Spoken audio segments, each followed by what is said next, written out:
Okay, hi everyone. So I guess just give a very quick explanation of what I'm here to do. I'm going to talk about some of the strategy and future plans that the MHRA have and that we're working on over the next few years and have started work on now, and which basically, as you can see, relates to baseball. So what we're really trying to do at the moment is several key areas. And really, our current plans and initiatives, we can put them together and just think about decision making. We all make decisions every day, and as regulators, we're no different. And just framing this as trying to hit a baseball, there's lots of decisions that get made of deciding when to swing for the ball, whether to leave it, and all of this kind of information that's processed around making that step. So if we just think about that decision as we just work through some of the things we're looking at, hopefully things will just kind of try to make some sense.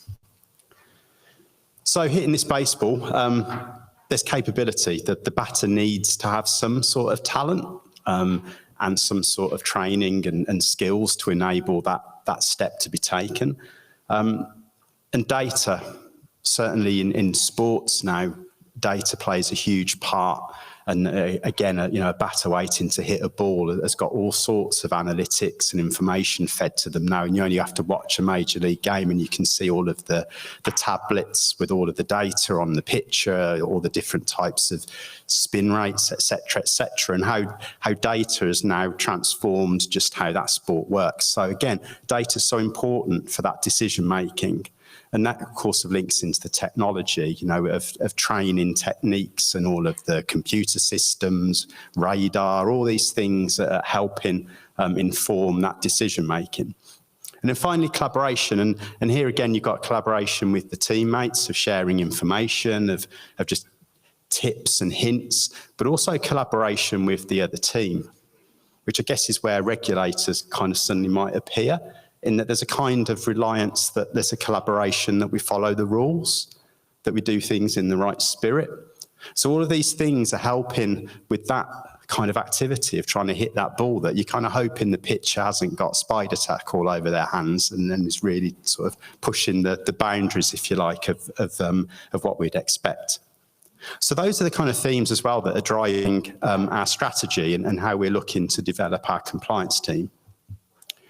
So 2 years ago, we did a lot of work of just looking at what we call the pillars of our strategy and how they support our development as we move forward as inspectors.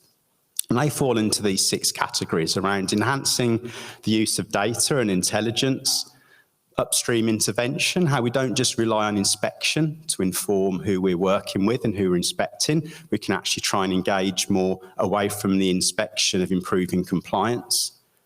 Technology is an enabler of just what tools are out there that can help us deliver inspections better and decision making, how we can incentivize people to be compliant and to look at best practice, how we can collaborate and partner, whether it be with regulators or industry or trade bodies.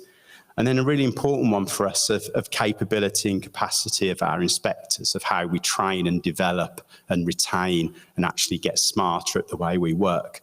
So these underpin a lot of the initiatives that we're working on or we're starting to work on or will be working on in the future.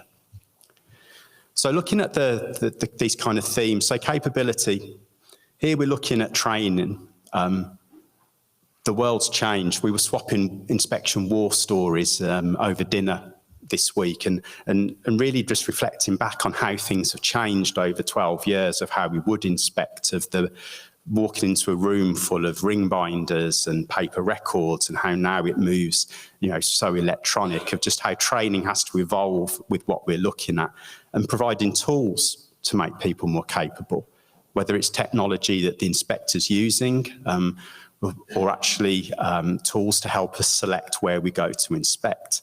This effective use of data, the days of flicking through page after page are long gone. We're now presented with huge data sets to either help us inspect or help us inform where we're going to go.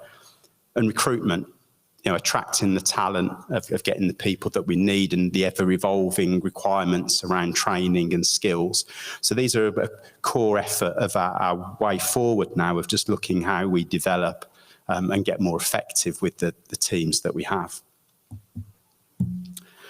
So data, and this is probably the largest portion of work that we're looking at the moment.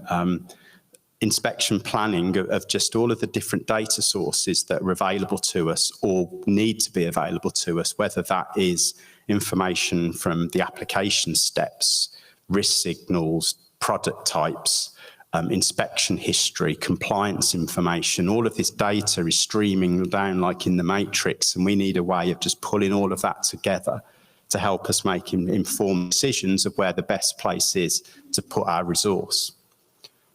Inspection conduct and data, as I just alluded to, has completely changed over the years, and now we're looking more and more about how we use the data that we're presented on to help us be more effective on inspection. So we're not spending all of our time in your boardroom reading through all of the data. We're actually processing it differently to then point us to where we need to look. So we're actually being more effective on site and obviously not wasting your time asking for you to get us lots and lots of copies of Excel spreadsheets. We're hoping that we can already do a lot of that work before we get on site.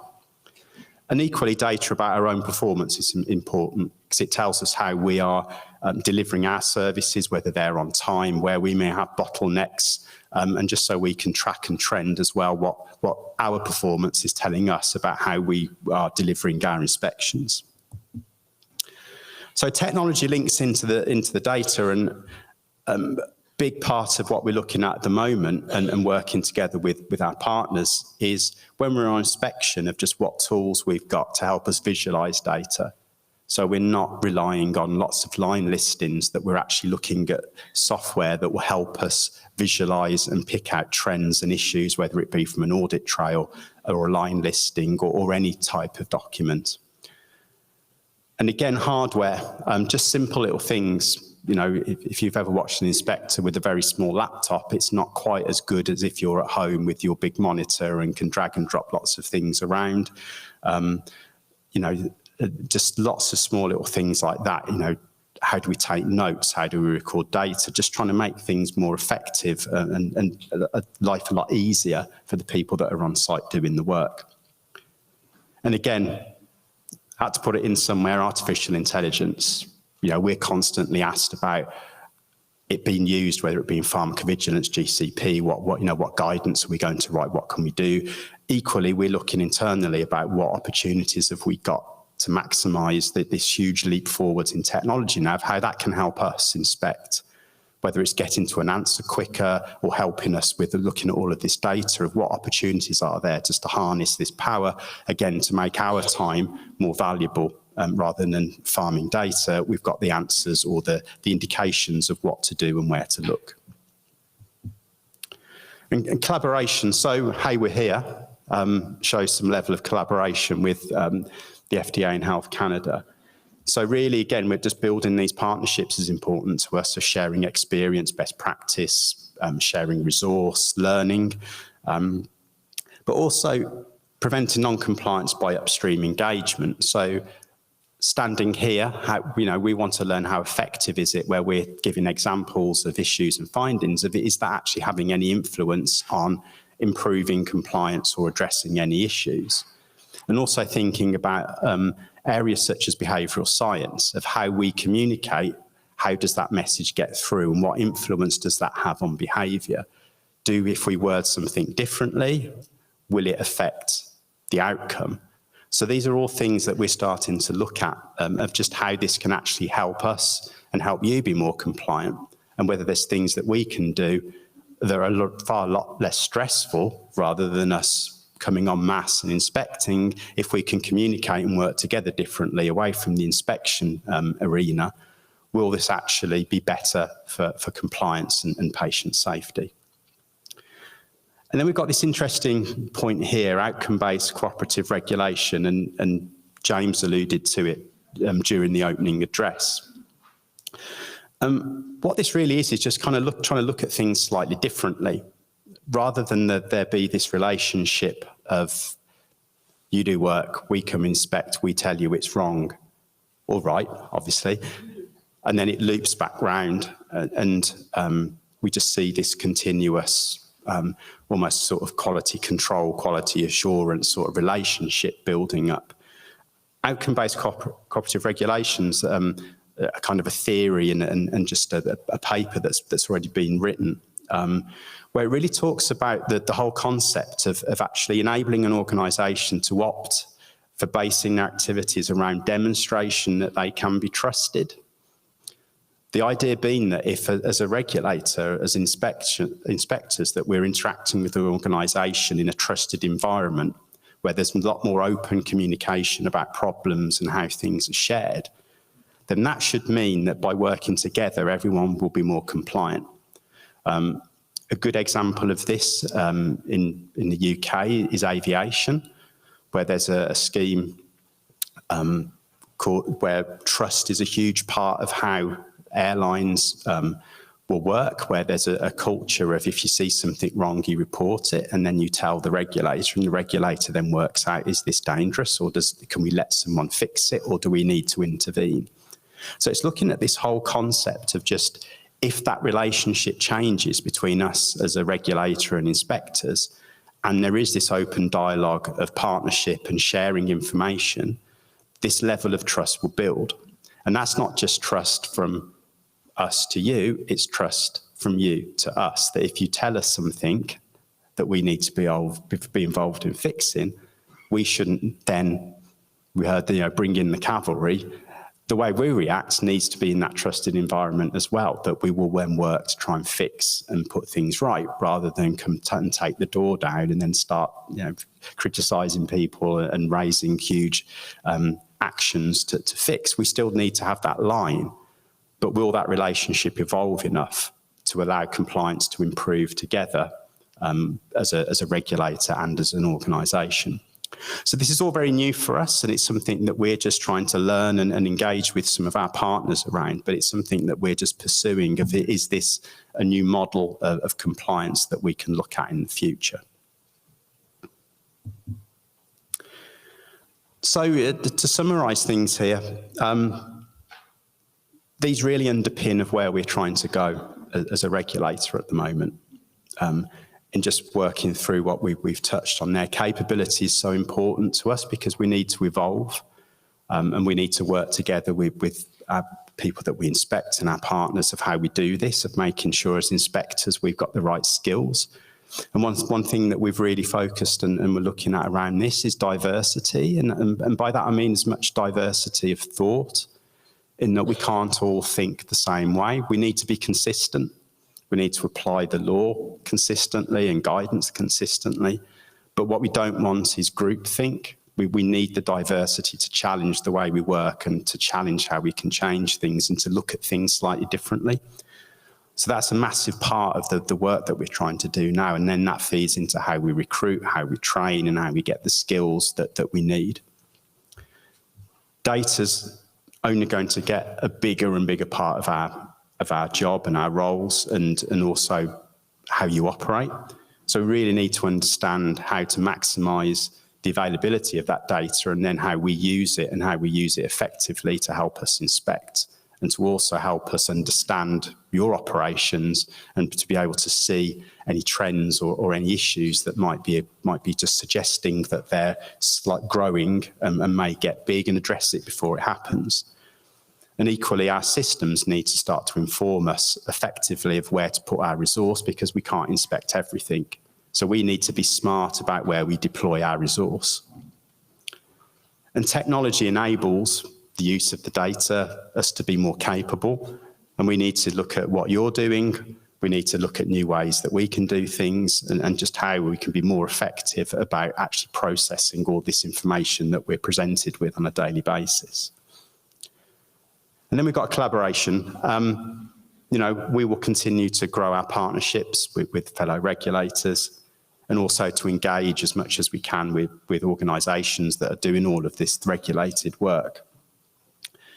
And really collaboration, when I really start thinking about it, one of the things that we hear so much when we're opening inspections, closing inspections, is just always the comments that we're all here for the same thing. We're here for patients and getting new medicines to the market. And then when we just reflect back on the baseball, the collaboration is that we're not the batter and you're the pitcher. Actually, we're all the batter. We're trying to hit the ball to get the medicines to the patient. And if we can work together and understand each other, then we can work forward to achieving that. So I think really that's what I just wanted to leave everyone is that, we will evolve and we will change, and collaboration is a huge part of where we want to go, and hopefully that'll be something we'll work on in the future. So thank you very much.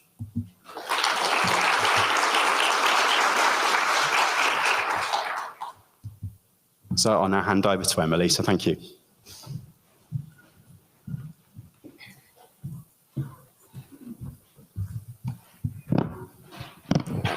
Thank you, Stephen. I have to say I was impressed with your knowledge of America's pastime, but I just should point out that we do call it a field and not a pitch. So,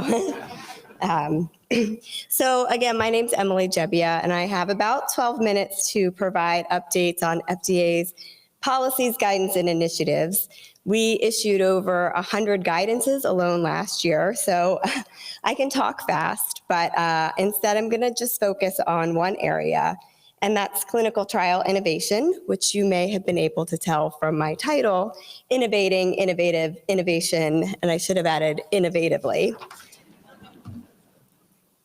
So during my remarks today, I'd like to provide some context for FDA's efforts to encourage clinical trial innovation, highlight some of the FDA guidances relevant to clinical trial innovation, many of which have been covered by other presentations over the past 2 days, and then discuss some of the barriers to and opportunities for increasing clinical trial innovation.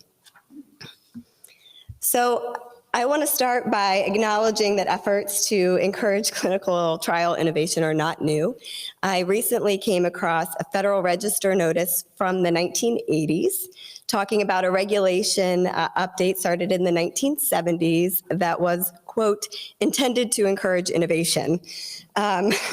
So what hasn't changed is our focus on protecting the rights, safety, and welfare of our clinical trial participants, although even the terminology has changed, right? They're participants now and not subjects, as well as the need to ensure data quality and integrity.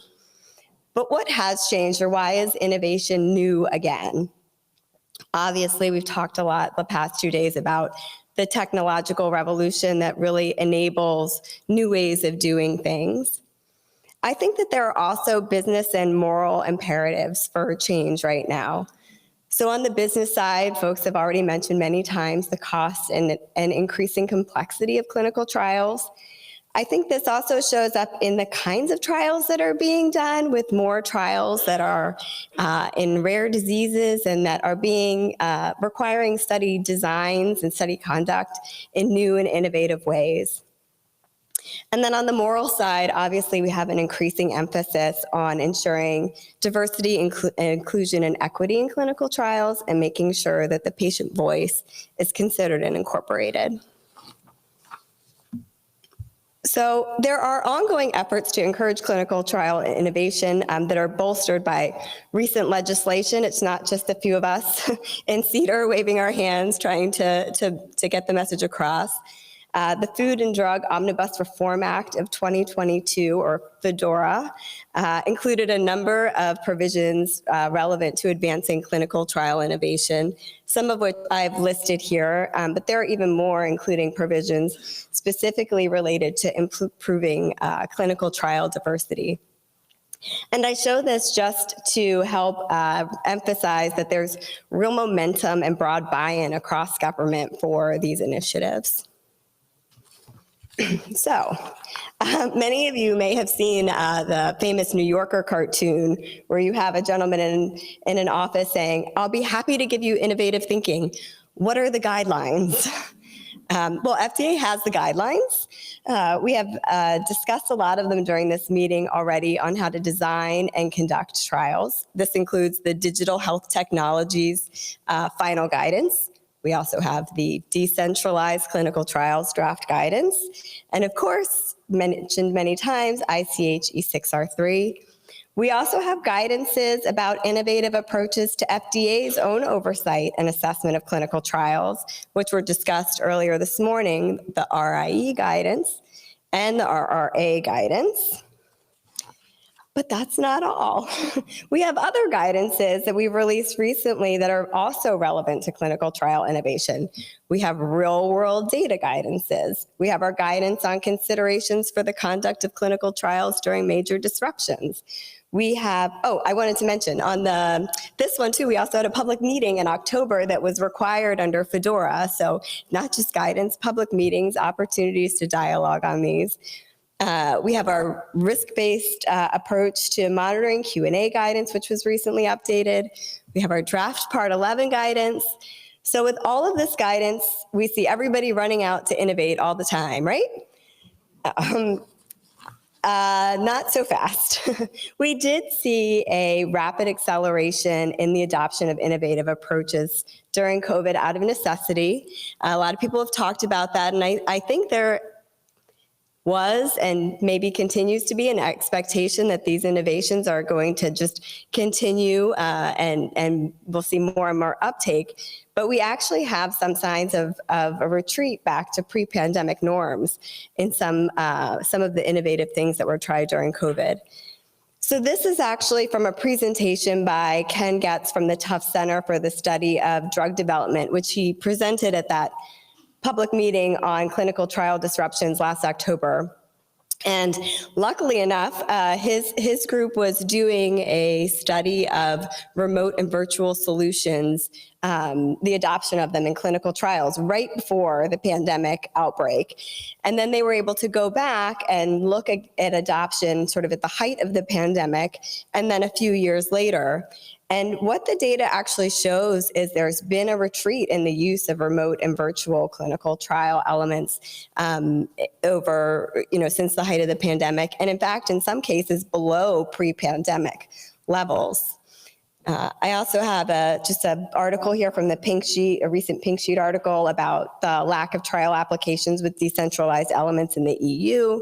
We're also hearing about this. We were FDA and Duke Margolis had a meeting last month about quality by design and risk-based management, where this was a theme among them.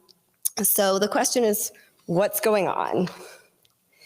Well, to know what's going on, we have to understand what the barriers are to clinical trial innovation. Carolee Holverson wrote a paper on overcoming barriers to the adoption of innovations.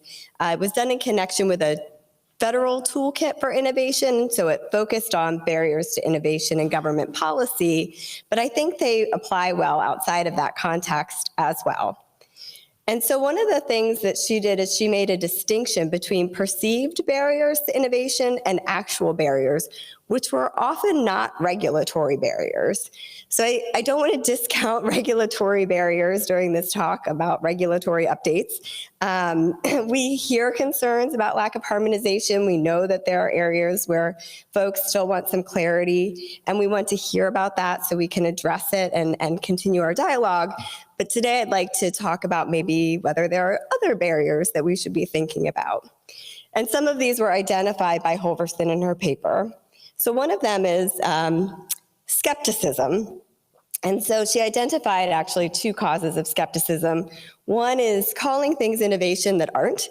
And I just would like to note that updating an SOPE does not count as innovation. She also talked about a failure of previous initiatives that were described as innovation and how that can generate skepticism among teams. Another barrier is risk aversion. So this reminds me of another New Yorker cartoon where one gentleman says to another, "This is a really innovative approach, but I'm afraid we can't consider it. It's never been done before." So the article focused on the risk-averse nature of the federal bureaucracy, which she described as, I'm going to quote here, "designed for accountability more than flexibility." I have no comment on that, but I will just say, as I think Jason suggested this morning, that risk aversion may not be limited to the government. And I do think that risk aversion is common, especially among highly regulated industries.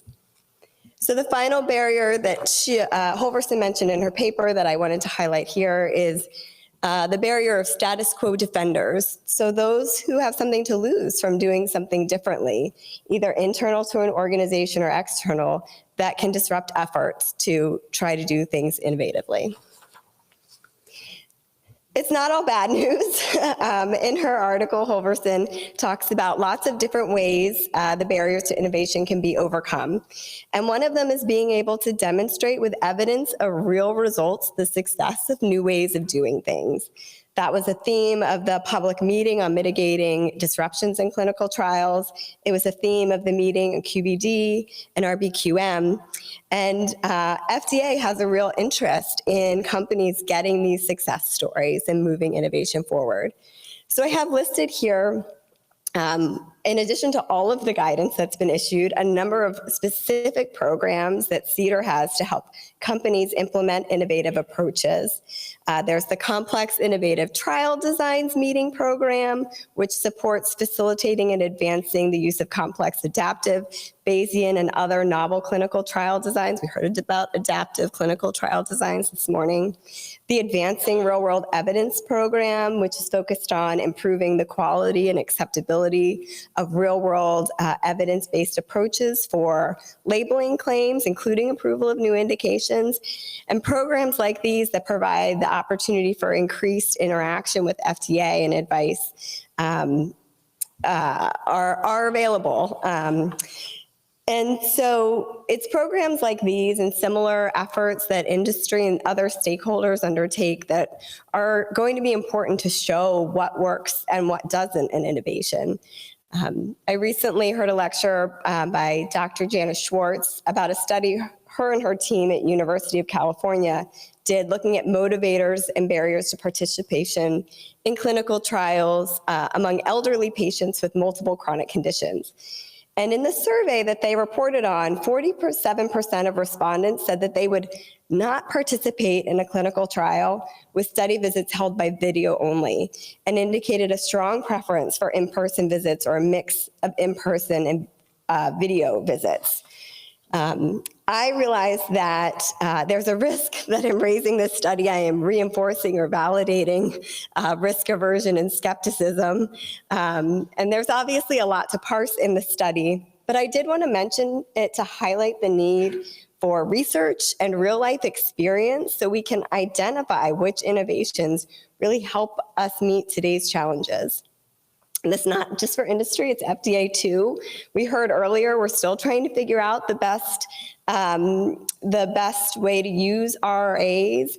We hope that with more experience, we'll be able to be more efficient and find the best use cases. But within the FDA and within industry, without experimenting, we can eliminate risk, but we don't have the opportunity to learn what may actually be better ways of doing things. So I know that you have seen this slide a few times, and my thunder was stolen here a little bit by the folks in the morning, but I'm glad that we've had the opportunity to make sure that folks get the chance to see this. So CDER has opened a docket and is holding a public meeting next month on barriers and facilitators to incorporating innovative clinical trial designs. I encourage you to scan the QR codes, provide your comments, come to the meeting. I'll be there talking about innovation again. I just want to close with a quote from a classic Disney movie, High School Musical. We're all in this together. And so as we move from developing guidance to actually implementing new approaches to the design and conduct of clinical trials, we need to continue to have an open dialogue on real and perceived barriers, take advantage of the opportunities we have to innovate so we can make strides in our shared goals of addressing unmet medical need and improving public health. And just so you have no excuse, I have all of the resources here, all of the guidances, all of the programs CDER has. So I really encourage you to take advantage of them. Thank you for your attention, and I'm going to turn it over to Hocine.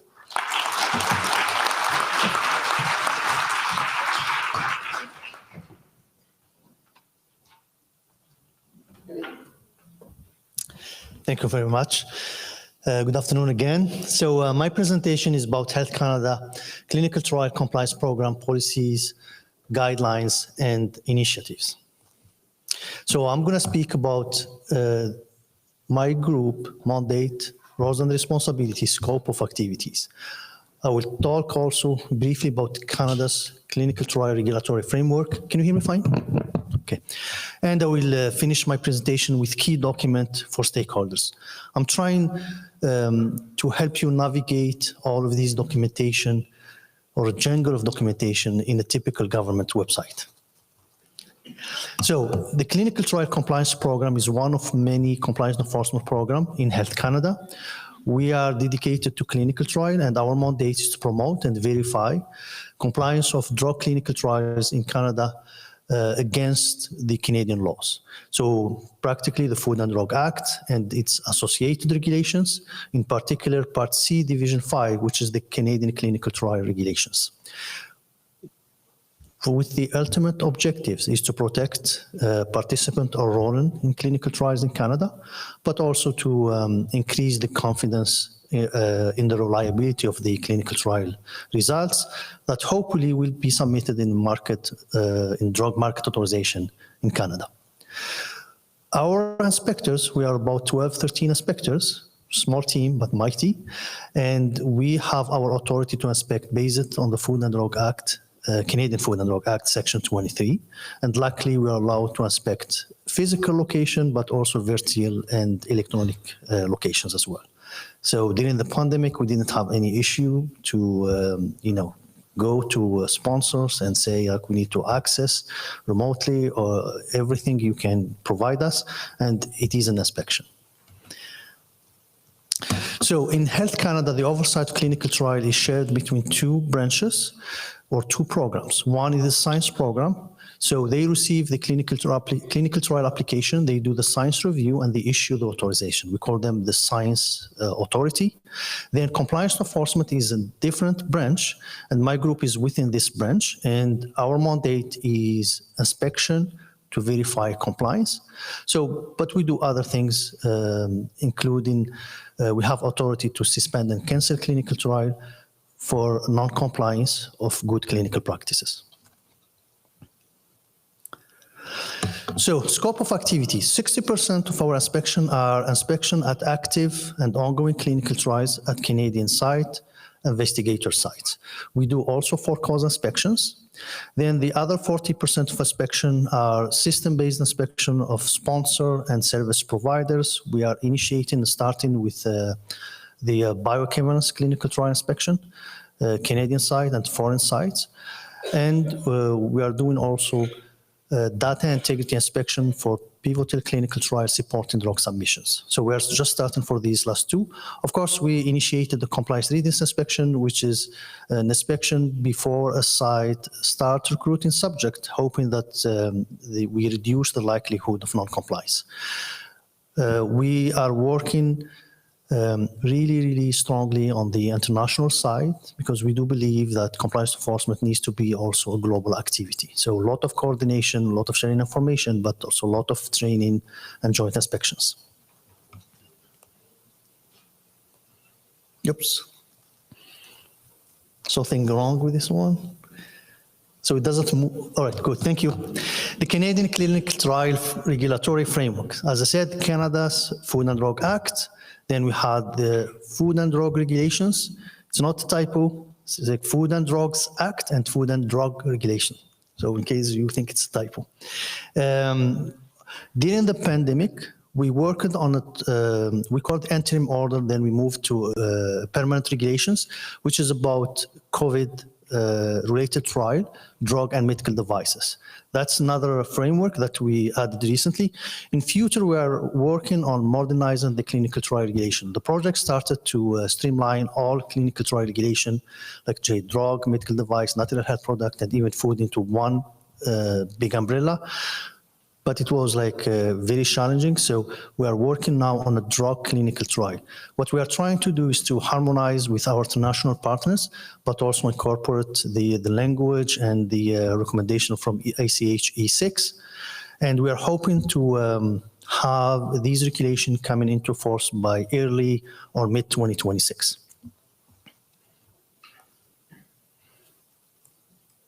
Sorry again, it's not working. All right, so we're moving now to the part to help you navigate the documentation. So there's two main web pages or links. The one is for compliance enforcement, where you can find all of our guidance. And the second one is the place for those who are working in regulatory affairs to submit, clinical trial application. That's where they found all of the forms and the application and the guidance on how to apply to conduct a clinical trial in Canada. So now I'm moving to the key document in compliance enforcement with Health Canada. So it's a one-stop for everything. We have one document that has everything about how to comply and even understand the regulatory requirements to conduct clinical trial in Canada. So this is the structure, but the key section is section 5. How we organize that? It's based on Canadian regulation. You have the statement of the provision of the article, then you have the interpretation, and the interpretation is based on ICH GCP guideline. And we refer also to other regulator documentation when necessary. And then we finish that section by providing examples of what, let's say, nice to do and what you shouldn't do. We have also references to other guidance document and the glossary. So this is how it looks when you open the PDF, but there's a web version as well. Table of content, if you go to section 5, you can see the article of regulation C05, C01. These are all referring to the particular section of the regulations. Second page, you see how a normal page would look like. You have the regulation in the gray box, then you have the interpretation, and on the third page, you have reference to other external document, and in the gray box, you have examples. The second key document, which we use to promote consistency among our inspectors, but also to, I'm trying to go back, yeah. So promote consistency among our inspectors, but also to be transparent and predictable. So our stakeholders, they know what to expect when we visit them and what will happen after the inspection. So it describes how inspectors classify observation. So an observation is departure or deviation from a regulatory requirement. So when an inspector notes this deficiency or deviation, they have to risk rate it, whether it's critical, major, or minor. So, and based on the overall inspection, they're going to also rate they're going to establish whether the site is compliant or non-compliant, and if it's not compliant, there's other regulatory action or enforcement action to take. And this guide also provides a typical example of observation, and they have observation risk 1, which are critical, major, and minor. So it's a guideline that not only we use it internally to promote consistency, but also stakeholders can use it to challenge us or even to understand exactly what to expect during an inspection. This is how it looks like in the website. You have this section, how we assign. This is the second page or another slide to explain. We have here the definition of what's critical, what's major, and on the second side you have I'm using this example, for example, the clinical trial was not always conducted according to the protocol. That's a statement from regulation. And you have what would be a critical observation, which will automatically lead to a non-compliant rating and will initiate the suspension process. And then you have what could be a risk 2 major observation and minor observation. This is one of our key documents as well. Other important document, we have our policy, we call it Policy 30, which is the strategy for clinical trial of drugs involving human subject. This is an overarching document to explain who we are, what to do. So the purpose is to inform stakeholders about Canada's national compliance and enforcement approach for clinical trial inspection. It describes the inspection process used to verify compliance with the Act, the regulation of the activities, i.e. clinical trial related to the conduct of clinical trial performed by a regulated party at Canadian sites. So as you know, Canadian regulations apply only to Canadian soil. This is the table of content. So you can see, for example, section 4, it's clinical trial inspection. You have the risk-based site selection. That's the criteria, how we are selecting sites for inspections. This document refers also to other overarching policies and frameworks. These are for all compliance enforcement programs in Health Canada. These are interested also to know. The other key guidance document that doesn't belong to my group, but to other groups, so it's an overlap. So a Canadian clinical trial that is using an investigational product from a different country, they have to come inside Canada through the border. So these established in one of their sections, I don't remember, but you have the link.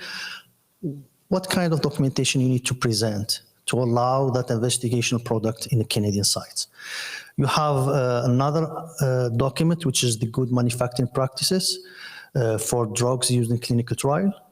And you have another guidance document for those who wants to apply for clinical trial authorization in Canada. It gives all of the details. Now, another important element, which is aligned with the Government of Canada transparency policy. So we established a database, it's available on the website, to share with the public inside and outside Canada all of the outcome of our clinical trial inspections. So far, it includes the outcome from 2012. So what's important is what we call the inspection report cards, which provide a summary of the outcome of the inspections. And when there is an enforcement action like cancellation or suspension, it includes that as well. So this is how it looks like. So the first page is the browsing or search page. You can search by the name of the sponsor, by the location, by the drug, I think, as well. And then this is like the result of the search. And then the second page is when you hit on the inspection, you will find the sponsor name, the control number of the clinical trial, the inspection date, and the outcome or the rating.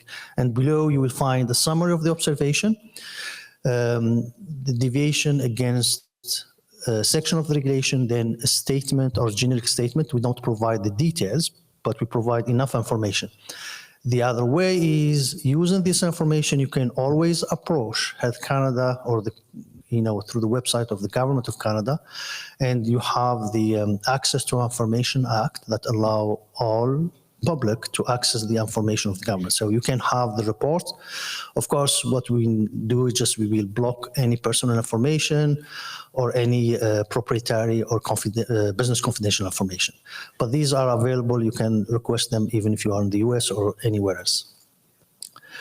So that's it. So if you have any questions, there's a coordinator and submit your questions. Thank you very much. And Emily, for you. Okay. Thank you.